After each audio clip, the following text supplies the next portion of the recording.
بسم الله الرحمن الرحيم. الحمد لله الذي أنزل على عبده الكتاب ولم يجعل له عوجا قيما لينذر بأسا شديدا من لدنه ويبشر المؤمنين الذين يعملون الصالحات أن لهم أجرا حسنا ماكثين فيه أبدا وينذر الذين قالوا اتخذ الله ولدا ما لهم به من علم ولا لآبائهم كبرت كلمة تخرج من أفواههم إن يقولون إلا كذبا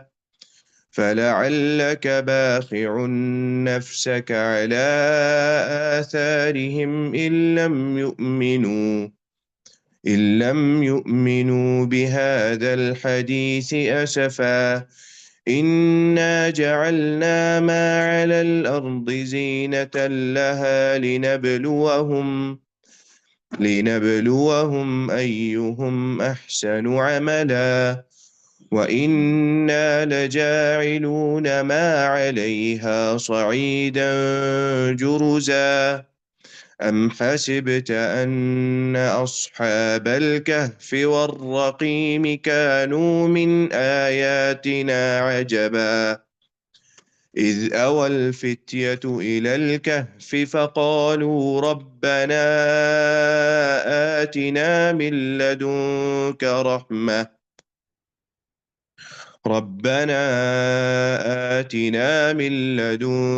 رحمة وهيئ لنا من أمرنا رشدا فضربنا على آذانهم في الكهف سنين عددا ثم بعثناهم لنعلم أي الحزبين أحصى لما لبثوا أمدا. بسم الله الرحمن الرحيم. الحمد لله رب العالمين والصلاة والسلام على أشرف الأنبياء والمرسلين نبينا محمد وعلى آله وصحبه أجمعين. اللهم انفعنا بما علمتنا وعلمنا ما ينفعنا وزدنا علما وعملا وتوفيقا برحمتك يا أرحم الراحمين. سورة الکہف کا پس منظر ہم لوگ پڑھ چکے، کس وجہ سے نازل ہوئی اور کیا امور تھے، اور سورة الکہف میں اللہ تعالیٰ نے نبی اکرم صلی اللہ علیہ وسلم کو کن چیزوں سے باخبر کیا. کچھ سوالات تھے جو یہود نے کیے، مشرکین مکہ نے کیے، اور وہ سوالات یہودیوں سے پوچھ کر کیے گئے. مشرکین مکہ نے یہودیوں سے پوچھے، اور سبب ان کا یہ تھا کہ چونکہ یہودیوں کے پاس اس چیز کو ابن کثیر رحمہ اللہ نے لکھا ہے کہ عرب یا مشرکین مکہ کے ذہن میں یہ بات تھی کہ یہودیوں کے پاس انبیاء کا علم ہے. اس کا مطلب یہ ہے کہ عرب کو یا مشرکین مکہ کو اس چیز کا بھی پتا تھا کہ ایک چیز ہوتی ہے جس کو نبیوں کا علم کہا جاتا ہے، وہ ایک خاص علم ہوتا ہے، اور یہ سب سے پہلی کتاب کے لوگ ہیں، وہ پہلی کتاب جو ہماری دنیا میں موجود ہے. اس سے پہلے اور کتابیں تھیں، لیکن پہلی کتاب یعنی انجیل اور زبور اور ان کتابوں میں سب سے پہلی کتاب تورات ہی تھی. تو ان سے جا کے پوچھا جائے کہ کچھ سوالات بتاؤ جو ہمارے معاشرے میں جن کا تذکرہ بالکل نہیں، اور جو کہ انبیاء کا علم سمجھا جاتا ہے کہ یہ انبیاء ہی ہیں جنہوں نے ہمیں اس کا علم دیا. تو وہ کچھ سوالات تھے انہوں نے پوچھے، ان کے جوابات نبی اکرم صلی اللہ علیہ وسلم کو اللہ تعالیٰ نے اس پوری صورت کے شکل میں عطا کیے، اور اس پر اللہ تعالیٰ نے نبی اکرم صلی اللہ علیہ وسلم کو اور بہت ساری چیزیں سکھلا دیں. اس جواب دیتے دیتے میں نبی اکرم صلی اللہ علیہ وسلم کو اللہ تعالیٰ نے بہت سارے اور دروس اور بہت ساری اور سیکھنے والی چیزیں ان کا بتا دیا. فرماتے ہیں اللہ تعالیٰ یعنی تعریف سے اللہ تعالیٰ سورت کو شروع کر رہے ہیں، الحمدللہ الذی انزل علی عبدہ الکتاب ولم یجعل لہ عوجا، کہ تعریف ہے اس ذات کی، اللہ کی تعریف ہے اس وہ ذات، اللہ وہ ذات ہے، انزلہ کیونکہ اللہ تعالیٰ نے نام اگر اب ذکر کر دیا، الحمدللہ تعریف ہے اللہ کی، الذی اللہ وہ ذات ہے، یعنی اب الذی اللہ کے لیے ہے، الذي انزل على عبده الكتاب ولم يجعل له عوجا، کہ وہ ذات جس نے نازل کی دوسرے پر، انزل نزل، نزل نازل ہونا خود، انزل کسی دوسرے کو نازل کرنا یعنی کسی دوسری چیز کو نازل کرنا، دونوں فعل ماضی ہیں، دونوں میں بالکل چھوٹا سا فرق ہے، نزل یعنی وہ خود نازل ہوا، اور انزلہ کسی اور چیز کو نازل کیا یعنی کسی دوسرے کو نازل کیا۔ اسی لیے عام طور پہ اگر عربی زبان میں خود نازل ہونے کا ذکر ہو آج بھی تو اسی طرح یہی فرق ہوتا ہے، خود نازل ہو، خود اترنا یا خود جانا یا کسی دوسرے کو کہنا کہ تم جاؤ، تو اس کے لیے اسی طرح کا صیغہ استعمال کیا جاتا ہے۔ جس نے کتاب نازل کی، وَلَمْ يَجْعَلْ لَهُ عِوَجًا، اور اس میں کوئی ٹیڑھ نہیں رکھا، کتاب پھر اس لیے کتاب کا ذکر کر دیا سورت کے بالکل شروع کے اندر، کتاب کا ذکر کر دیا چونکہ کفار مکہ جو تھے اہل کتاب کے پاس ہی گئے تھے، تو بتانے کا مقصود یہ ہے کہ یہ بھی کتاب ہے، اور یہ بھی اللہ کے بندے پر جو کہ نبی ہے، جن کا علم تم جن کے علم سے مستفید ہونے گئے تھے کہ اچھا یہ نبیوں کے علم والے ہیں، نبیوں کا علم ایک خاص علم ہوتا ہے، عام علم نہیں ہے۔ مشرکین مکہ کے اندر بھی یہ چیز موجود تھی، رائج تھی، معروف تھا اس چیز کا، اب ایمان کیوں نہیں لائے وہ ایک الگ بحث ہے، وہ ایک الگ بات ہے، جس میں بہت سارے لوگ انہوں عنادن اور غصے میں اور حسد میں ایمان نہیں لائے، بہت سارے لوگ اسی وجہ سے ایمان نہیں لائے، اور وہ لوگ اسی حالت میں مر گئے۔ بہت سارے اس طرح تھے کہ جنہوں نے اپنا معاملہ ایسے ہی رکھا، لیکن فتح مکہ پر وہ لوگ پھر ایمان لے کر آئے، جن میں سے اکرمہ بن ابی جہل بھی ہیں، جو کہ ابو جہل کے بیٹے تھے، ایمان لے کر آئے ان سے کہا، ان کی غالباً ان کی زوجہ تھیں، انہوں نے کہا کہ اللہ کے رسول صلی اللہ علیہ وسلم نے امان دی ہے، یعنی امان کے طور پہ اپنی پگڑی بھیجی نبی اکرم صلی اللہ علیہ وسلم نے، کہ تاکہ اس کو یقین ہو جائے، یعنی معاملہ اس طرح کا تھا کہ خود پتا تھا کہ شاید مجھ جیسے شخص کو امان نہیں ملے گی، جس کے باپ نے اتنا کچھ کیا نبی اکرم صلی اللہ علیہ وسلم کے ساتھ، کہ آپ صلی اللہ علیہ وسلم نے یہ کہا کہ اس امت کا فرعون ابو جہل ہے، یا پھر دجال کا بھی ذکر آتا ہے، تو ان کو یقین ہی نہیں تھا کہ نبی اکرم صلی اللہ علیہ وسلم مجھ جیسے کو یعنی معافی دے دیں گے۔ آپ صلی اللہ علیہ وسلم نے انہوں نے کہا یا رسول اللہ آپ کوئی چیز بھیجیں جو کہ بڑا پختہ ثبوت ہو اس چیز کا، یہ نہ سمجھیں کہ مجھے گھیر کے لایا جا رہا ہے تاکہ مجھے بعد میں قتل کر دیا جائے۔ پگڑی بھیجی اور ایمان لے کر آئے، وہ پھر واپس آئے، نبی اکرم صلی اللہ علیہ وسلم سے ملاقات ہوئی، اور سارے معاملات، وحشی جیسے جو شخص ہیں نبی اکرم صلی اللہ علیہ وسلم نے ان کا ایمان قبول کیا کہ اچھا اب اللہ تعالیٰ جب ایمان لے آئے، الایمان یجب ما قبلہ، اس سے پہلے کا جتنا بھی معاملہ ہے، جتنے گناہ ہیں وہ محجوب ہو جاتے ہیں، ان کو اسلام ختم کر دیتا ہے، لیکن میری نظر کے سامنے نہیں آنا۔ لیکن اس کے بعد پھر کہا کہ مجھے بتانا کہ وہ حمزہ والا معاملہ، حضرت حمزہ والا معاملہ کیسے ہوا تھا، کس طرح کیا تھا، وہ ساری تفصیل مجھے بتاؤ، مجھے سناؤ وہ ساری تفصیل، کہ احد میں حضرت حمزہ رضی اللہ تعالی عنہ کو کس طرح تم نے مارا اور شہید کیا۔ تو اس بات کا یہ تذکرہ ہو رہا ہے کہ وہ کتاب یہ وہی چیز ہے، اسی جو سلسلہ ہے، اس کی ایک لڑی ہے، جس کے پاس تم لوگ گئے سوالات پوچھنے کہ بھئی ہمارے پاس تو ایسا علم نہیں جس کو ہم یہ کہہ سکیں کہ یہ جواب نہ دے پائے، تو ہم چلو جا کے یہودیوں سے پوچھتے ہیں کہ کوئی ایسی بات بتائیں جس کا یہ جواب نہ دے پائیں۔ اس کے بعد اللہ تعالیٰ نے تعریف کی، کتاب کا ذکر کیا کہ وہ کتاب تعریف ہے اس ذات کی جس نے کتاب نازل کی اپنے بندے پر، اور وہ بندہ نبی ہے اللہ تعالیٰ کا، جس کو دلوں سے تم لوگ جانتے ہو کہ وہ نبی ہے. یہ بات جو اللہ تعالیٰ نے کہی تو یہودیوں کے بارے میں تھی اللہ تعالیٰ نے کہ یعرفونہ کما یعرفون ابناءہم، کہ تم لوگ جانتے ہو اس کو، یعنی نبی اکرم صلی اللہ علیہ وسلم کو، اس نبی کو جیسا اپنے بیٹوں کو جانتے ہو، اپنی اولاد کو جانتے ہو. تو اسی طرح عرب کے جو لوگ تھے ان کے دلوں میں بھی یقین بیٹھنا شروع ہو گیا تھا کہ اللہ کے نبی صلی اللہ علیہ وسلم یہ جھوٹے نبوت کا دعویٰ نہیں کر رہے. بہت سارے مواقع اس طرح کے آئے جس میں دل سے ان کا یقین تھا اور ایمان تھا، لیکن اسلام لانے کی، کفار مکہ کی اسلام لانے کی وجہ، اسلام نہ لانے کی وجہ یہ تھی کہ بھئی اس نبی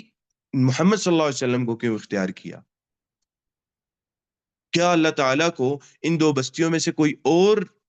شخص جو تھا وہ نہیں ملا تھا کہ جس کو اللہ تعالیٰ نبوت کے لیے اختیار کرتے؟ یہ چرواہا ہے، اس کو کیوں نبوت کے لیے اختیار کیا اللہ تعالیٰ نے؟ تو دونوں بستیاں تھیں، دونوں بستیوں نے، انہوں نے دونوں بستیوں کی طرف سے کوئی اچھا جواب نہیں تھا نبی اکرم صلی اللہ علیہ وسلم کو. آہستہ آہستہ آہستہ آہستہ کر کے ہی اسلام لائے وہ لوگ، اسلام قبول کیا ان لوگوں نے، اور پھر بڑی تعداد میں مکہ والوں نے اسلام تب قبول کیا جب اللہ تعالیٰ نے نبی اکرم صلی اللہ علیہ وسلم کو فتح عطا کی مکہ پر. آگے اللہ تعالیٰ فرماتے ہیں قیمن، سیدھا سیدھا، یعنی بالکل، جس میں بالکل ٹیڑھ نہ ہو، کیونکہ ٹیڑھ کا ذکر اللہ تعالیٰ نے پیچھے ذکر کیا، پچھلی آیت میں بیان کیا اور اس کو ذکر کیا، تو یہاں پر بالکل سیدھا سیدھا، یعنی وہ کتاب بالکل سیدھی ہے، ٹیڑھ نہیں ہے، عوج نہیں ہے، اس کے اندر سیدھی کتاب ہے. لِيُنذِرَ، تاکہ باخبر کرے، ڈرائے. انذار کا مطلب یعنی باخبر کے ساتھ ایسی خبر جس کے اندر ڈرانا مقصود ہو، جس کے اندر ارادہ انسان کا یہ ہو کہ صرف آپ کو باخبر نہیں کیا جاتا بلکہ آپ کو ڈرایا بھی جاتا ہے اس چیز سے. لِيُنذِرَ بَأْسًا شَدِيدًا، بأس کہتے ہیں پکڑ کو، شدیدن تاکہ ڈرایا جائے اس سخت پکڑ سے، جو پکڑ من لدنہ اس کی طرف سے ہے جس ذات نے یہ کتاب نازل کی.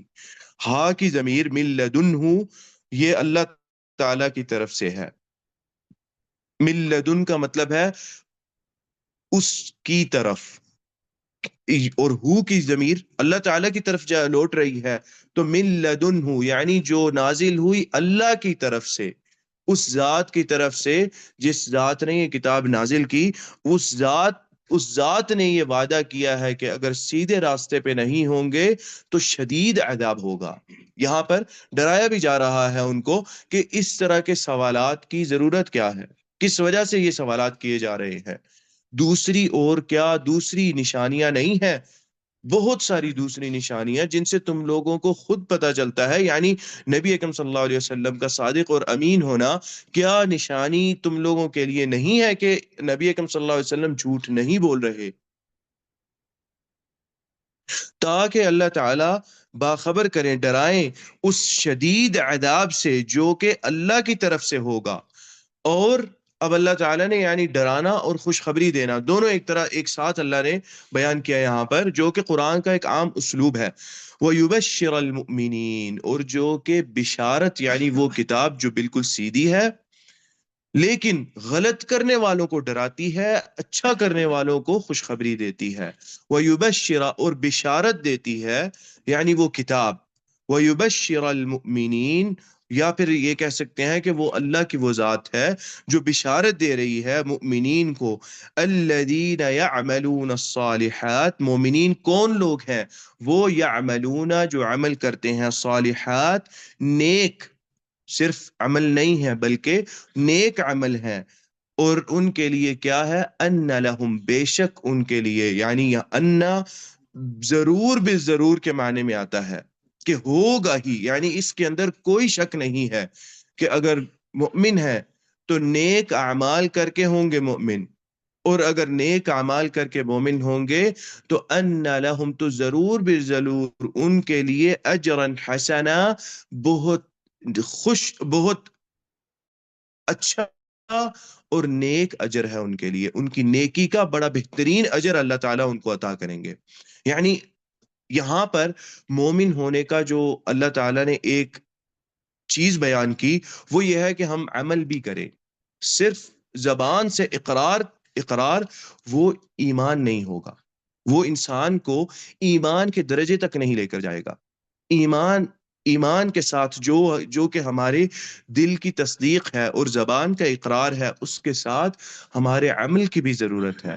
بنا عمل کے ایمان ناقص ہے. ایسا نہیں کہیں گے کہ اسلام انسان کا ایمان نہیں ہوگا، ایمان ہے لیکن ایمان ناقص ہوگا. جیسا کہ علماء نے بیان کیا کہ الایمان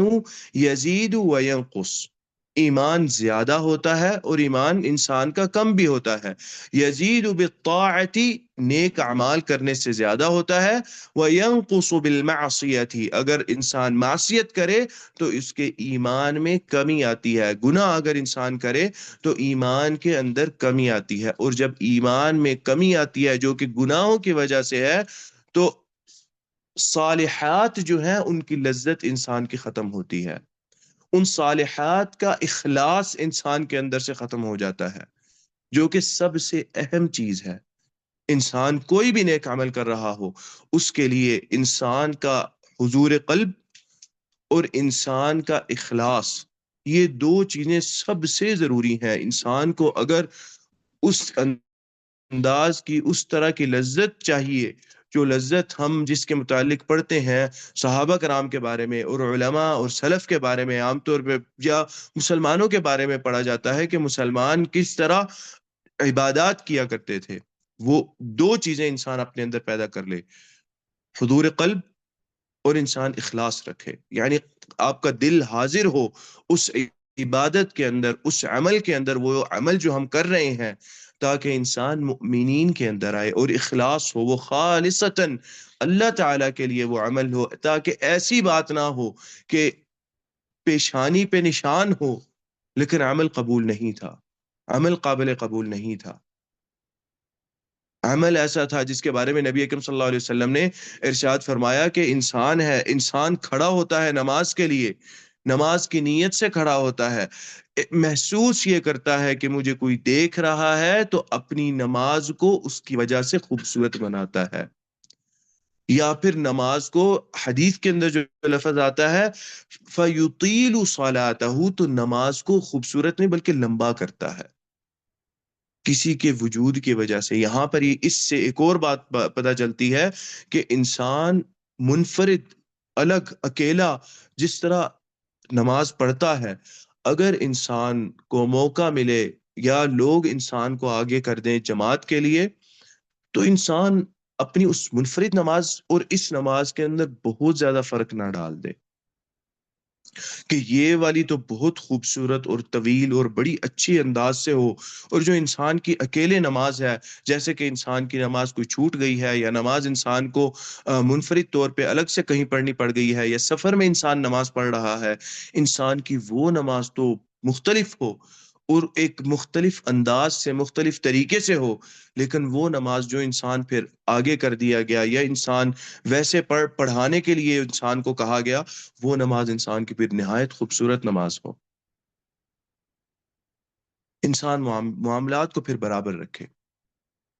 ٹھیک ہے، میں نے جہری نماز سے میں نے تلاوت کرنی ہے، میں ٹھیک ہے تلاوت شاید اتنا تیز نہ کروں لیکن تھوڑی سی آہستہ تلاوت رکھوں گا، لیکن جو سجدے اور رکوع ہیں ان کو میں عام طبیعت کے مطابق رکھوں گا. ان کو ضرورت سے زیادہ لمبا کرنے کی ضرورت نہیں ہے. ہاں، جو انسان عادتاً عام طور پہ پڑھتا ہے نماز اس طرح، وہ انسان نماز پڑھے، انشاءاللہ کوئی حرج نہیں ہے اس کے لیے. لیکن یہ مسئلہ بہت خطرناک ہے. انسان بار بار، ہمارے ایک استاد تھے، جب بھی ہم کلاس کے لیے بیٹھتے تو شروع کرنے سے پہلے یہ بات ارشاد کرتے: جددوا نیاتکم. ہمیں مخاطب کر کے کہتے کہ اے طالب علموں، اپنی نیت کی تجدید کر لو. جو پرانی نیت شروع کے 6 بجے سے چلی آ رہی ہے اس کو ختم کر کے ایک نئی نیت کرو، تاکہ اس کے اندر اخلاص پیدا ہو. پھر سے نیت کرو. اللہ تعالیٰ کے لیے کہ اللہ تعالیٰ تیرے لیے آئے ہیں اس مجلس میں، علم کے مجلس میں آئے ہیں، تیرے لیے سیکھنے آئے ہیں، تاکہ اخلاص، واپس انسان کے دل میں اخلاص پیدا کرو، نیت کی تجدید انسان کرے، اور اس کے بعد اخلاص انسان اپنے اندر لے کے آئے، زبردستی اخلاص انسان لے کر آئے اپنے اندر، سوچے اس بارے میں کہ میں نے کیسے اپنے اعمال کے اندر اخلاص پیدا کرنا ہے، جس کی وجہ سے وہ بشارت والی چیز اس کے اندر ہم بھی شامل ہو جائیں، جس کے بارے میں اللہ تعالیٰ یہ کہہ رہے ہیں وَيُبَشِّرَ الْمُؤْمِنِينَ، یہاں پر وہی بات ہے کہ بشارت اور ڈرانا اور بشارت دینا یہ کیوں تھا؟ اگر ہم اس کو جو سورہ کہف کا جو موضوع ہے اس کے ساتھ ملائیں، تاکہ لوگوں کے ذہن میں کوئی شک نہ بیٹھے کہ اچھا یہ سوالات کیوں پوچھے جا رہے ہیں، کس وجہ سے جو مومن ہے ان کے دلوں میں کوئی شک نہ پیدا ہو، اچھا یہ کس وجہ سے، ہاں یہ سوال ٹھیک ہے، سوال ہیں تو صحیح سوالات، جو پہلے سے اچھے ایمان پہ لوگ ہیں اس طرح کی چیز ان کا ایمان کبھی کمزور بھی کر دیتی ہے۔ تو اللہ تعالیٰ نے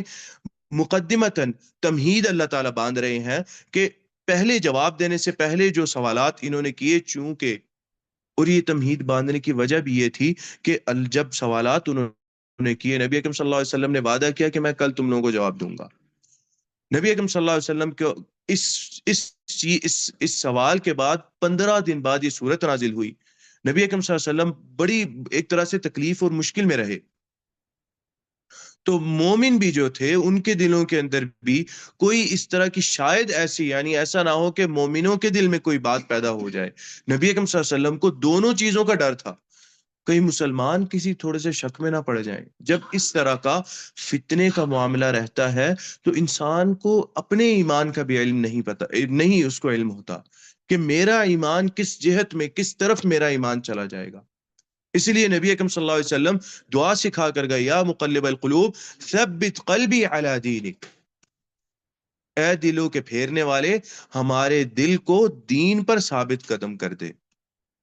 اسی دین پر جو سیدھا راستہ ہے اسی پر ثابت قدمی ہو ہماری۔ انسان کا یہ کہنا کبھی بھی، یہ انسان کبھی نہ کہے کہ نہیں نہیں الحمدللہ پتہ ہے دین کا اور سب پتہ ہے، نہیں کچھ نہیں ہوتا۔ اگر انسان کو خاص طور پہ صاحب علم کسی فتنے والی جگہ پر جانے سے روکے تو یہ جواب کبھی نہ دے کہ ہاں نہیں نہیں انشاءاللہ دیکھ لیں گے، نہیں نہیں انشاءاللہ پتہ ہے، ہم چیزوں کا پتہ ہے، ہاں نہیں ہمیں نہیں پتہ کہاں پر کون سا شبہ، کون سا شک انسان کے دل کے اندر داخل ہو جائے۔ شیطان جو شک ڈالے کسی انسان کے ذریعے لوگوں کے ایمان پر، وہ پتہ نہیں دوسروں پر اثر کرے، مجھ پر کب اثر کر جائے یہ مجھے بھی نہیں پتا۔ سو اس لیے اس چیز کا ذکر اللہ تعالیٰ کر رہے ہیں کہ 15 دن بعد نازل ہوئی، تو اس کا مطلب یہ نہیں ہے کہ اس میں کوئی شک ہے یا کوئی مسئلہ یہاں پر خراب ہے، مسئلہ کوئی خراب نہیں ہے، لیکن یہاں پر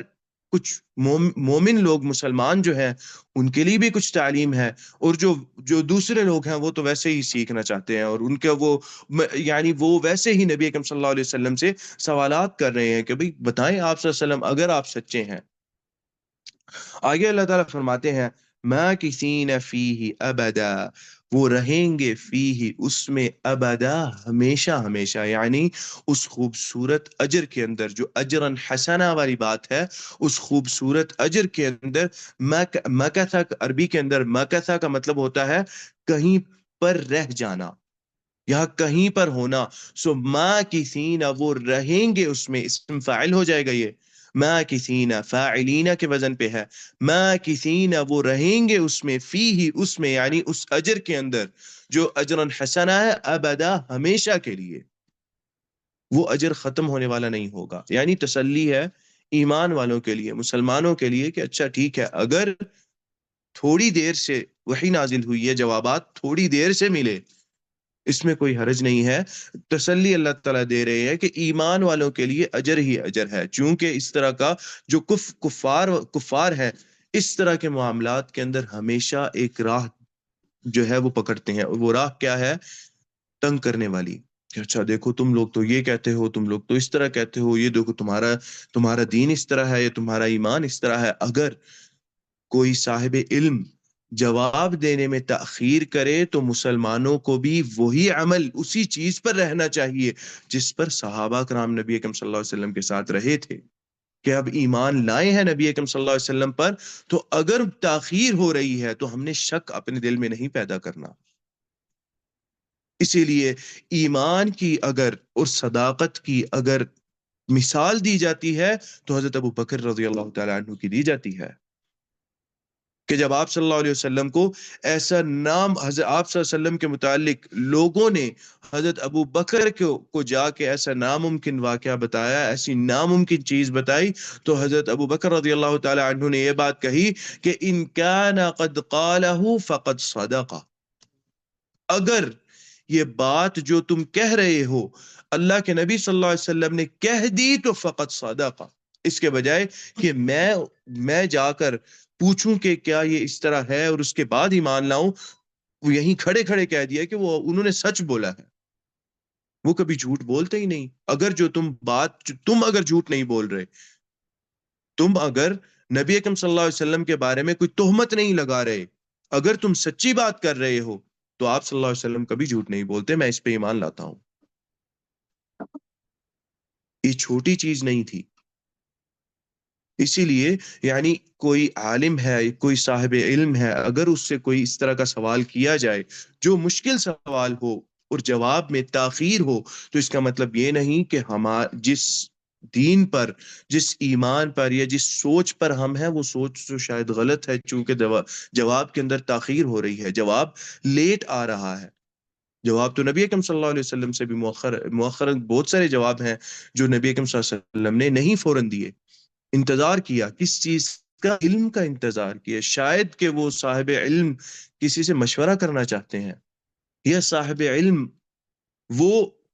یہ سمجھتے ہیں کہ میں لا علم ہوں اس چیز کے اندر، میں سیکھ لوں اس کے بعد میں جواب دوں،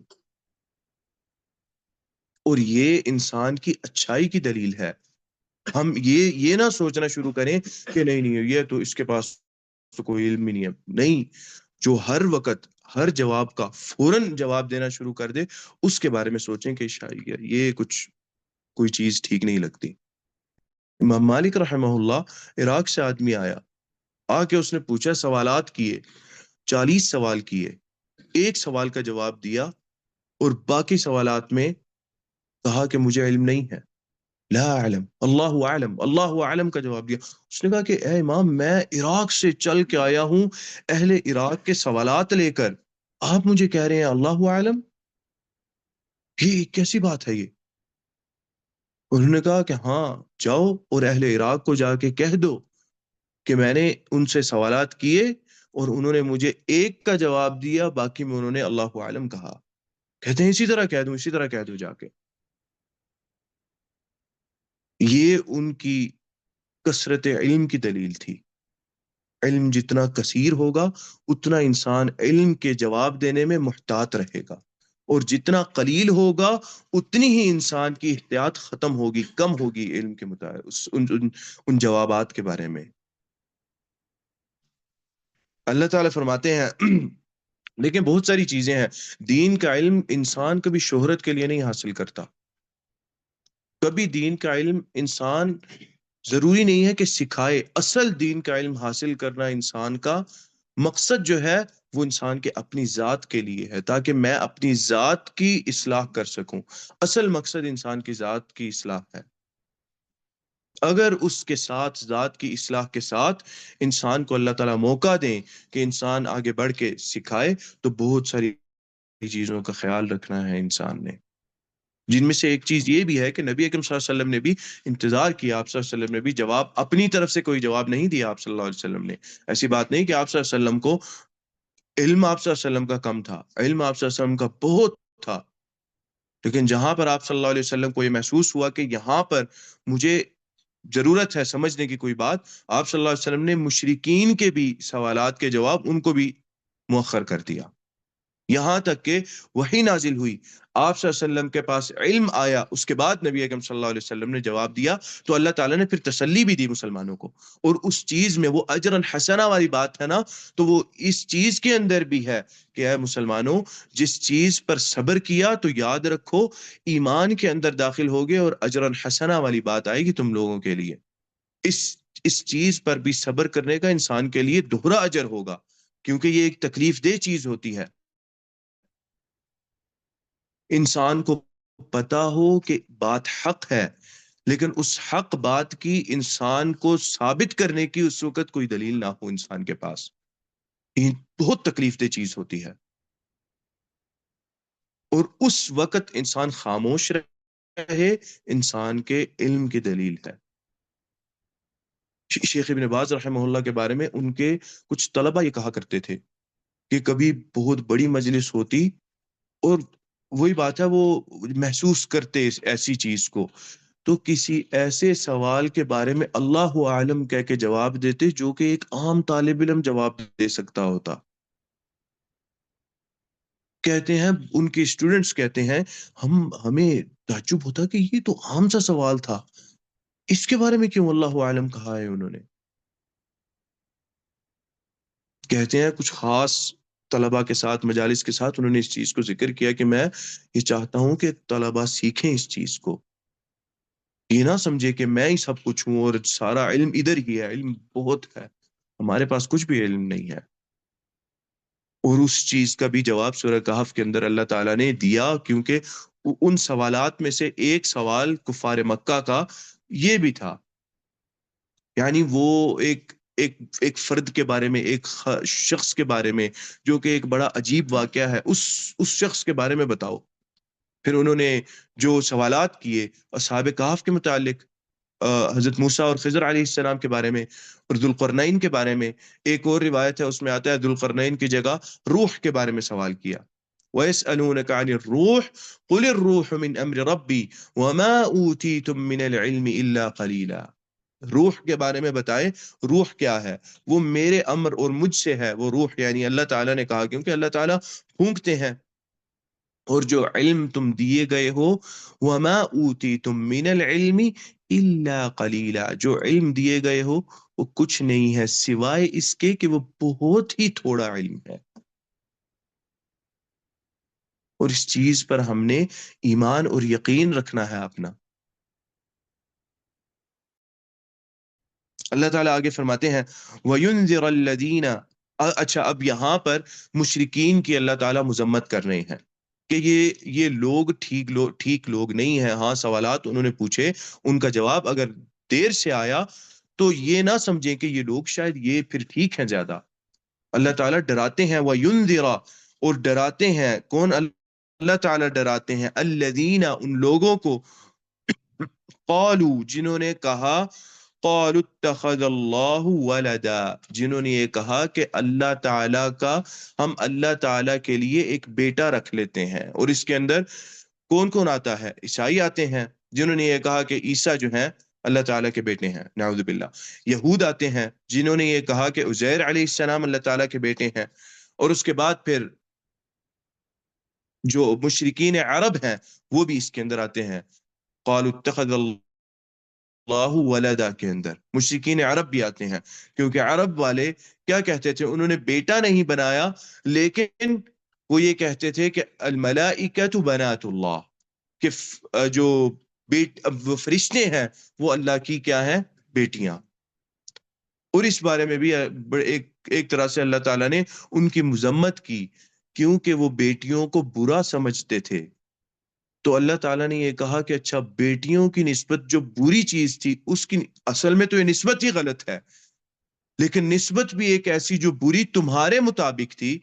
تمہارے مطابق جو چیز اچھی نہیں تھی، فضیلت والی نہیں تھی، اس کی نسبت اللہ کی طرف کر دی تم لوگوں نے، اور وہ فرشتوں کو اللہ کی بیٹی بنا کے، یہ کہاں سے، یہ عقائد اصل میں کہاں سے آتے تھے؟ یہ عقائد سوائے شیطان کے وسوسے کے، شیطان آ کے وسوسہ ڈالتا ہے، یہ شروع عقائد، سارے برے عقائد اور غلط عقائد یہیں سے شروع ہوتے ہیں۔ شیطان وسوسہ ڈالتا ہے، بیج ڈالتا ہے، چھوٹا سا بیج ڈالتا ہے تاکہ کوئی بڑی چیز نہ دے، اگر بڑی چیز دے گا تو انسان کا ایمان اس کو فوراً رد کرے گا.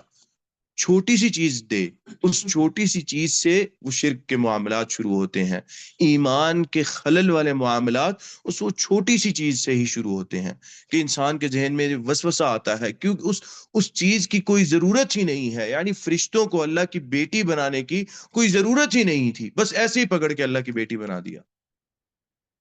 اس بارے میں بھی آتا ہے کہ انہوں نے جب یہ دیکھا کہ اچھا عیسائی ہیں، انہوں نے بھی ایک بیٹا بنایا ہوا ہے، یہودیوں نے بھی بیٹا بنایا ہے، تو ریس میں آ کے اس کمپٹیشن میں آ کے انہوں نے کہا اچھا ہم بھی کرتے ہیں، ہم ایک نئی چیز لے کے آئیں گے. فرشتوں کو بیٹی بنا دیا. تو اس کے اندر یہ تینوں آتے ہیں کہ اللہ تعالیٰ ڈراتے ہیں ان کو، وہ جو یہ کہتے ہیں کہ اللہ تعالیٰ نے اپنے لیے بیٹا اختیار کیا. اتخذ، اللہ تعالیٰ نے لے لیا، پکڑ لیا اپنے لیے بیٹا یا بیٹی، یعنی ولدہ سے مراد بچہ ہے یہاں پر. اور اس کی مذمت اللہ تعالیٰ نے بڑی سخت انداز میں، یہاں پر اللہ تعالیٰ ایک مختصراً بات کر رہے ہیں کیونکہ اصل مقصد یہاں پر ان چیزوں کا جواب نہیں دینا ہے بلکہ تسلی دینا ہے کہ جو لوگ سوال پوچھ رہے ہیں وہ لوگ ٹھیک نہیں ہیں.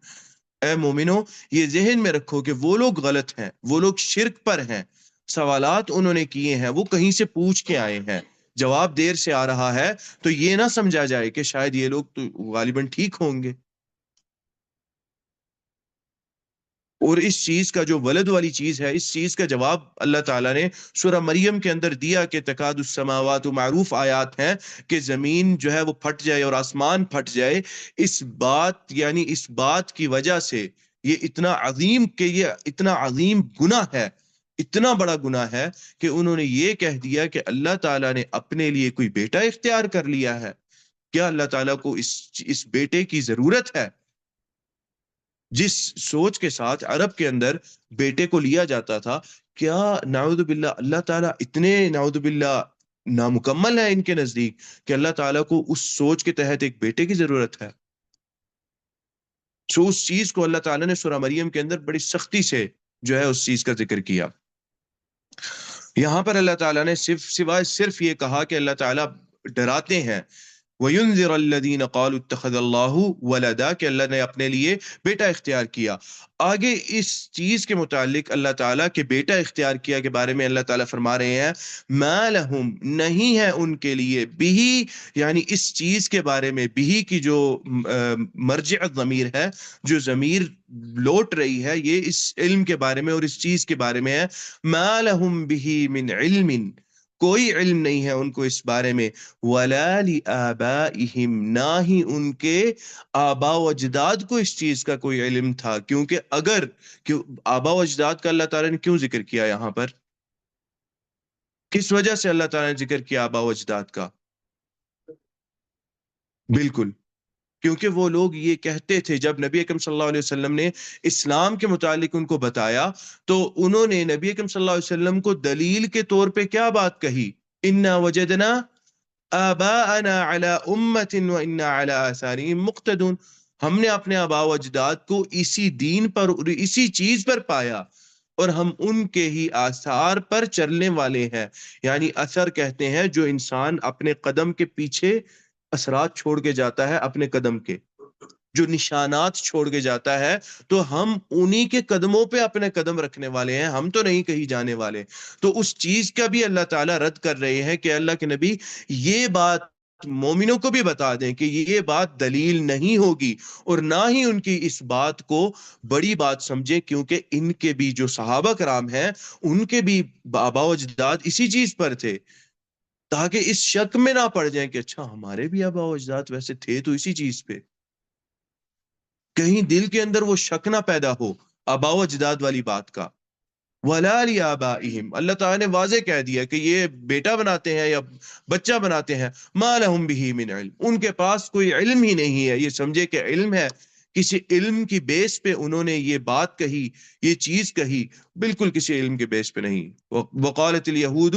لَيْسَتِ النَّصَارَى عَلَى شَيْءٍ وَقَالَتِ النَّصَارَى لَيْسَتِ الْيَهُودُ عَلَى شَيْءٍ. وہ آپس میں بھی ایک دوسرے سے لڑتے رہتے ہیں. یہود کہتے ہیں کہ نصارہ کسی چیز پر نہیں ہے، عیسائی کسی چیز پر نہیں ہے، یعنی غلط عقیدے پر ہیں. اور عیسائی کہتے ہیں لیست الیہود علی شیء، اور یہودی کسی چیز پر نہیں ہے. اس کے بارے میں اس کے بعد اللہ تعالیٰ نے کیا بات ارشاد فرمائی؟ اللہ تعالیٰ فرماتے ہیں وَهُمْ يَتْلُونَ الْكِتَابَ، اور حال یہ ہے کہ دونوں کتاب پڑھتے ہیں. مطلب یہ ہے دونوں کو صحیح بات کا پتہ ہے دل کے اندر کہ کیا صحیح ہے اور کیا غلط ہے. وَهُمْ يَتْلُونَ الْكِتَابَ، وہ کتاب اسی سلسلے کی اسی سلسلے سے آ رہی ہے، اسی سلسلے کا ایک حصہ ہے جس سلسلے کی یہ کتاب اللہ کے نبی صلی اللہ علیہ وسلم آپ سے جو ہم کلام ہوتے ہیں، اس کے اللہ تعالیٰ سے وحی نازل ہو کر آپ کو جو بات کہتے ہیں، یہ وہی کتابیں ہیں. وقالت اليهود عزير ابن الله وقالت النصارى المسيح ابن الله ذلك قولهم بافواههم، یہ ان کی اپنی کہی ہوئی باتیں ہیں. عزیر کو ویسے اگر ہم حضرت عیسیٰ علیہ السلام تو چلے انہوں نے یہ کہا کہ سب سے بڑے ان کے تھے اور نبی کے طور پہ بھیجے گئے، اور اس کے بعد اس مذہب کو یہودیوں نے خراب کیا اور خراب کر کے حضرت عیسیٰ علیہ السلام کو خدا بنا دیا. یہ بات ایک ذہن میں رکھیں کہ جو حضرت عیسیٰ علیہ السلام یا عیسائیت کے اندر تثلیث کا عقیدہ ہے، یہ تقریباً 400 سال بعد کا ہے. حضرت عیسیٰ علیہ السلام کے جانے کے 400 سال بعد کا ہے. لیکن اس تثلیث کے عقیدے سے پہلے کہ جو عیسیٰ علیہ السلام کے بارے میں ہے کہ عیسیٰ علیہ السلام اور خدا اور جبریل، یا پھر عیسیٰ علیہ السلام جبریل اور مریم، یہ والا تثلیث کا جو عقیدہ ہے، اس سے پہلے مورخین نے ذکر کیا کہ عیسائیوں کے اندر شرک داخل ہو چکا تھا. یہ لوگ بتوں کی پوجا کرنا شروع ہو گئے تھے، لیکن ان بتوں کی پوجا کرنے والوں کے ساتھ موحدین موجود تھے. موحدین اس وقت تک موجود تھے عیسائیت میں، اور وہ کثیر تعداد میں تھے. اور ان موحدین میں سے جو عیسائی موحدین تھے، ان موحدین میں سے اصحاب کہف تھے. اور اصحاب کہف کے بارے میں آتا ہے کہ اصحاب کہف کا جو اس وقت کا جو ملک تھا، وہ ملک دقیانوس تھا. دقیانوس نام کا ملک تھا، اور وہ ملک بھی یعنی عیسائی ملک تھا، لیکن وہ اس عیسائیت پر جس کے اندر شرک ہے، یعنی جس میں وہ شرک داخل ہو چکا تھا. ابھی تثلیث نہیں داخل ہوئی تھی، شرک داخل ہو چکا تھا. اور اس کے بارے میں کچھ علماء نے تاریخ بیان کی کہ اصحاب کہف عیسیٰ علیہ السلام کے تقریباً 200 سے 250 سال کے بعد کا واقعہ ہے، اصحاب کہف کا واقعہ. اور اس واقعے کو پھر اصحاب کہف کا جو واقعہ ہے، عیسائی مورخین نے بھی ذکر کیا. کچھ مورخین ہیں جنہوں نے بالکل ایسا ذکر کیا جو مورخین آپ صلی اللہ علیہ وسلم کی نبوت سے پہلے کیے ہیں. انہوں نے بالکل وہ واقعہ اس طرح ذکر کیا ہے، اصحاب کہف کا واقعہ. چونکہ وہ عیسائی تھے تو عیسائی ہونے کے ناطے انہوں نے اس چیز کا ان کے دل کے اندر ایک وہ احساس ہے کہ اچھا یہ لوگ بھی عیسائی تھے. ان کو کہتے ہیں عیسائیوں کو جو مورخین ہیں، عیسائیوں کے اندر جو مورخین ہیں، وہ لوگ 7 سلیپرز کے نام سے جانتے ہیں، 7 سونے والے ان کے نام سے جانتے ہیں. اور کہتے ہیں کہ وہ ان لوگوں نے وہ قصہ اس میں تھوڑا سا ہی کوئی اوپر نیچے چیز ہوگی اسی طرح بیان کیا جس طرح اللہ تعالیٰ نے قرآن میں اصحاب کہف کا قصہ بیان کیا. اللہ تعالیٰ فرماتے ہیں کہ علم نہیں ہے ان کو اس بات کا، کسی بھی چیز کا، وَلَا لِآبَائِهِمْ، اور نہ ہی ان کے آباء و اجداد کو علم ہے. اللہ تعالیٰ نے ذکر کر دیا اس چیز کا تاکہ یہ بات نہ کہی جائے کہ بھئی ہم نے تو اپنے آباء و اجداد سے لیا ہے تو آباء و اجداد کو بھی علم نہیں تھا.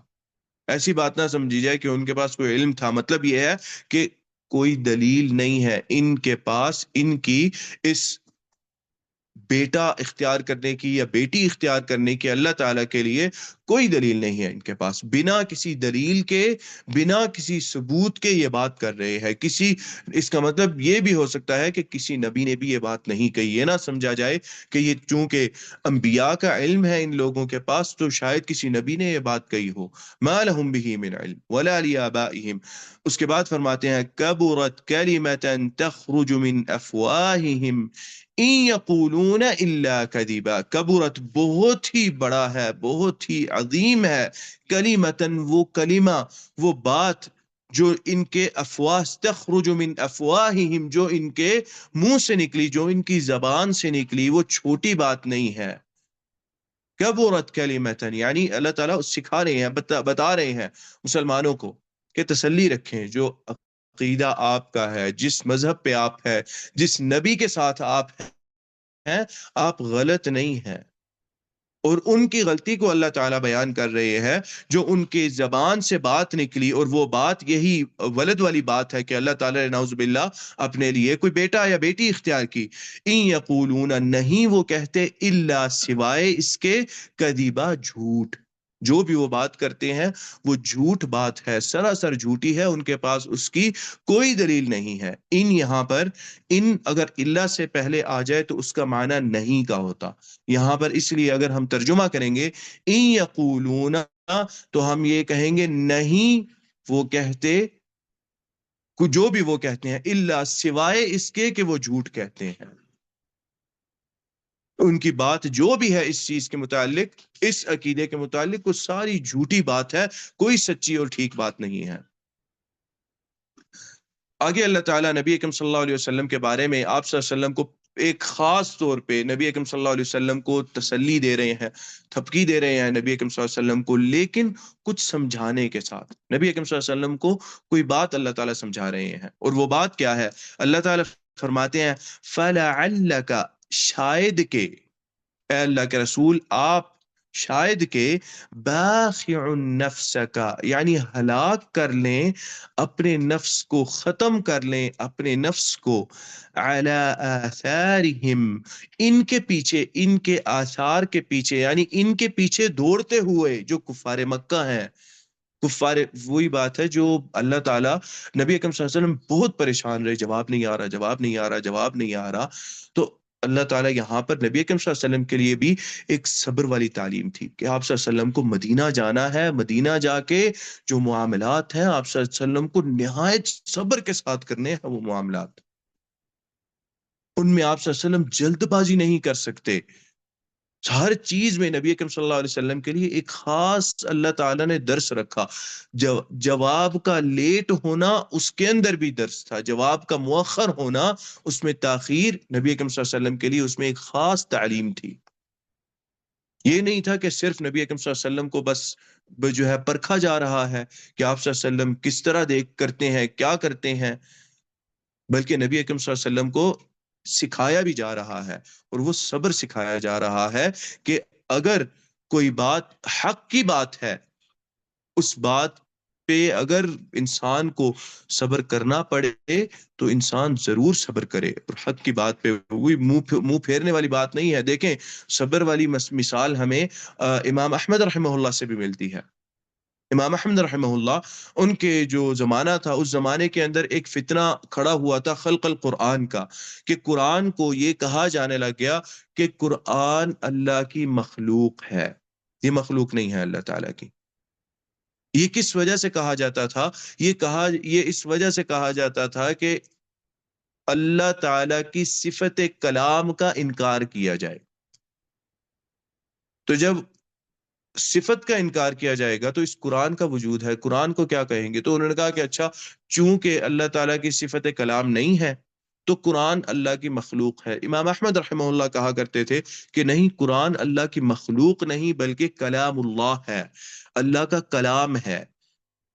بات کی ہوئی بات ہے، جس کو سنا جبریل علیہ السلام نے، اور جبریل علیہ السلام نے پھر سن کے نبی اکرم صلی اللہ علیہ وسلم کو آگے دیا.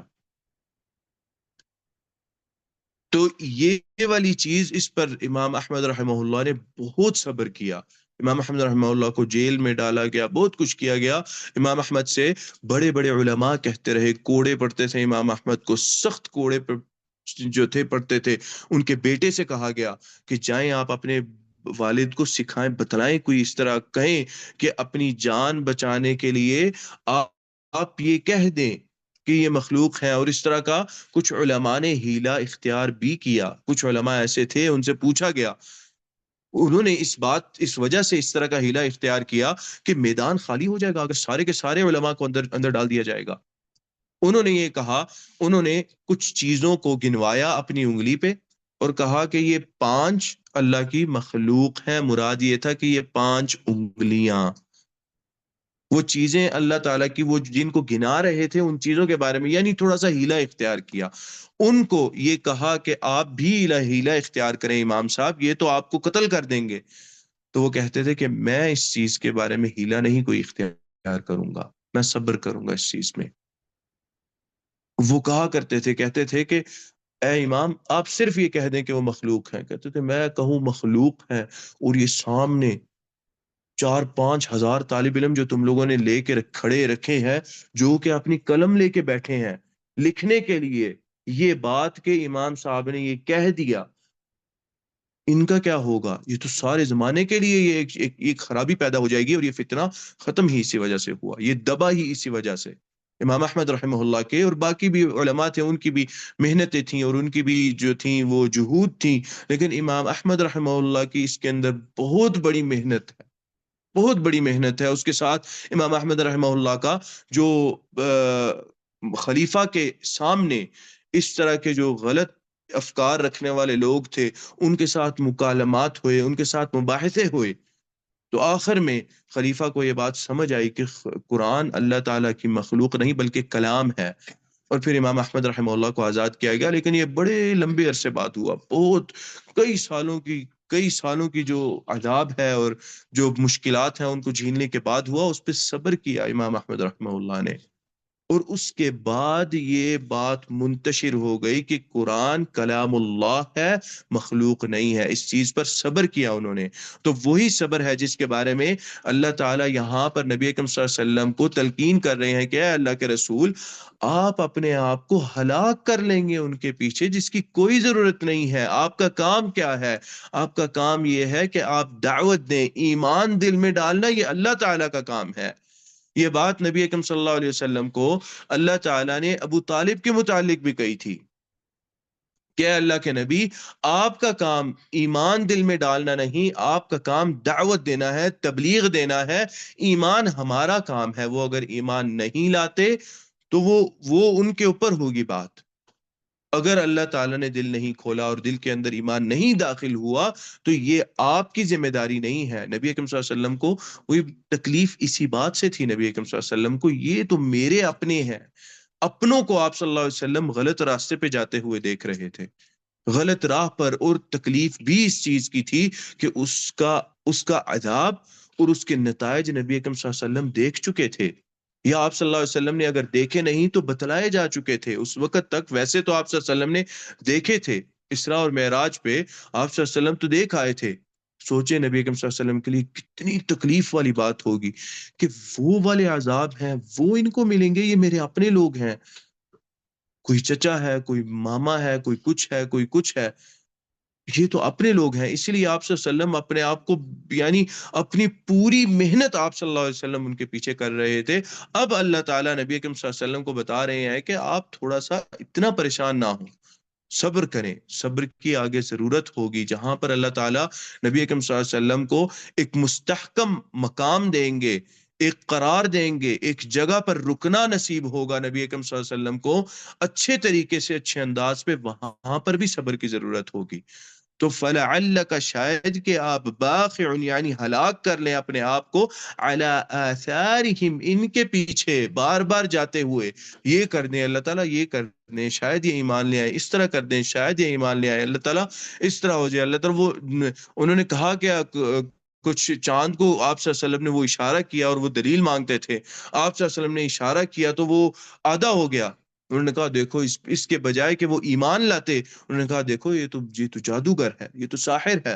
اس نے تو، ہم نے کہا اس نے تو چاند کو آدھا کر دیا. تو باخع والی وہ بات ہے. اسی چیز کو اللہ تعالیٰ نے نبی اکرم صلی اللہ علیہ وسلم کو ایک اور صورت ہے اس میں کہا، اے اللہ کے رسول ولا تحزن علیہم، آپ کو ان پہ غم کرنے کی کوئی ضرورت نہیں ہے.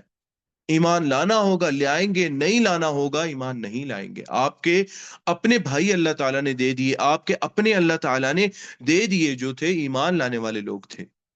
مسلمان صحابہ کرام تھے. سورہ شعراء کے اندر اللہ تعالیٰ نے نبی اکرم صلی اللہ علیہ وسلم سے یہ بات کہی، لعلک، یہی الفاظ ہیں، لعلک باخع نفسک، اے اللہ کے نبی آپ اپنے آپ کو ختم کر دیں گے، ہلاک کر دیں گے،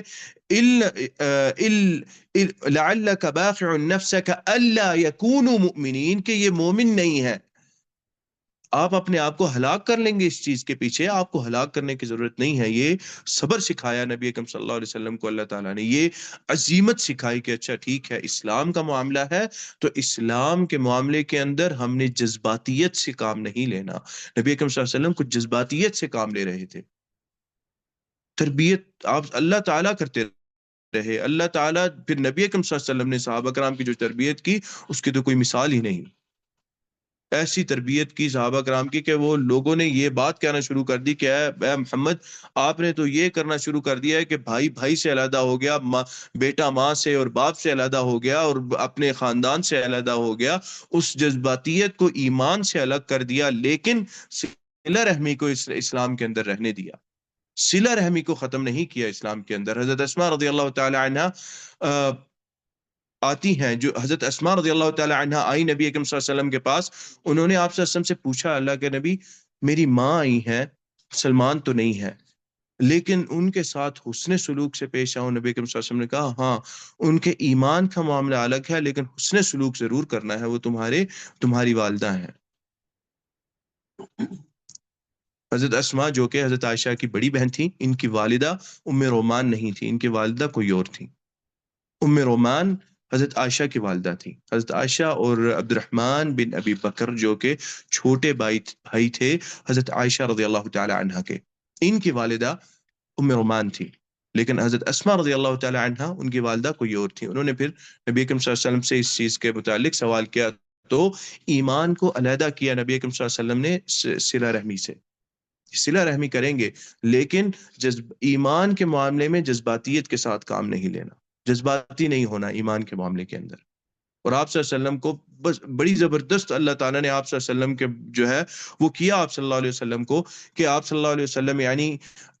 جو چچا تھے آپ صلی اللہ علیہ وسلم کے، ان کے بارے میں بھی تعلیم نبی اکرم صلی اللہ علیہ وسلم کو ہوئی کہ نہیں اللہ کے رسول، یہ جو استغفار والی باب، استغفر لهم او لا تستغفر لهم ان تستغفر لهم 70 مرة فلن يغفر الله لهم، آپ استغفار کریں،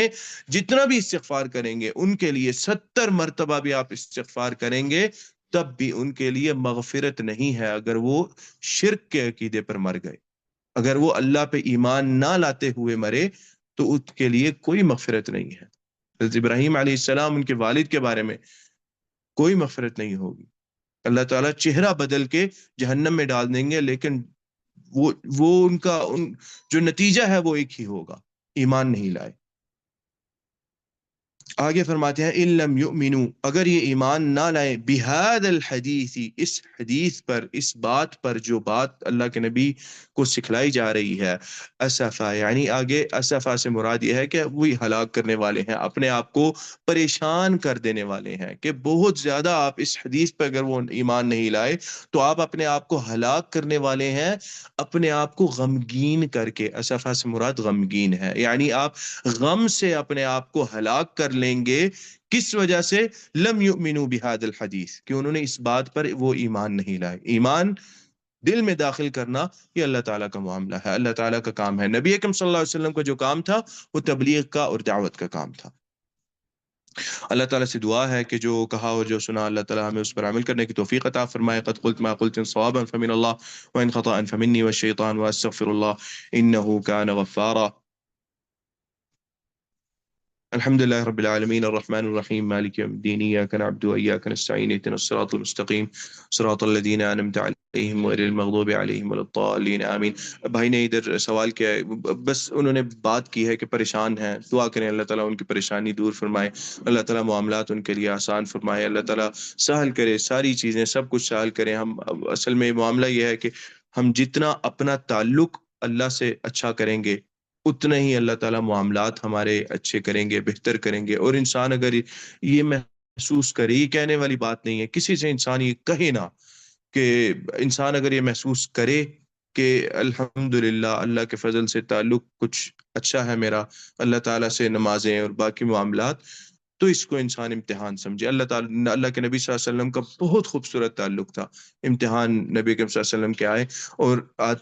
کچھ اس طرح کی بھی حدیث ہے، اللہ تعالیٰ ایمان کو جانچنے کے لیے، یا بیماری یا پریشانی مومن کو آتی ہے، کچھ اس طرح کے مفہوم کی حدیث ہے، کما قال صلی اللہ علیہ وسلم۔ تو یہ ایک بشارت بھی ہے وہ ایک مسلمان کے لیے، اچھے ایمان والے کے لیے، کہ اللہ تعالیٰ درجات بلند کرتے ہیں اس سے، اور انسان اس میں یہ اجر اپنے ذہن میں رکھے کہ انشاءاللہ اللہ تعالیٰ درجات بلند کریں گے، بس مجھے اللہ تعالیٰ صبر عطا کریں۔ اللہ تعالیٰ ہم سب کو صبر عطا کریں، اور اس خاص طور پہ پریشانی والے معاملات کے اندر بہت زیادہ ضرورت ہوتی ہے ہمیں صبر کی۔ اللہ تعالیٰ معاملات آسان فرمائے۔ الحمدللہ رب العالمین الرحمن الرحیم مالک یوم الدین ایاک نعبد و ایاک نستعین اهدنا الصراط المستقیم صراط الذین انعمت علیہم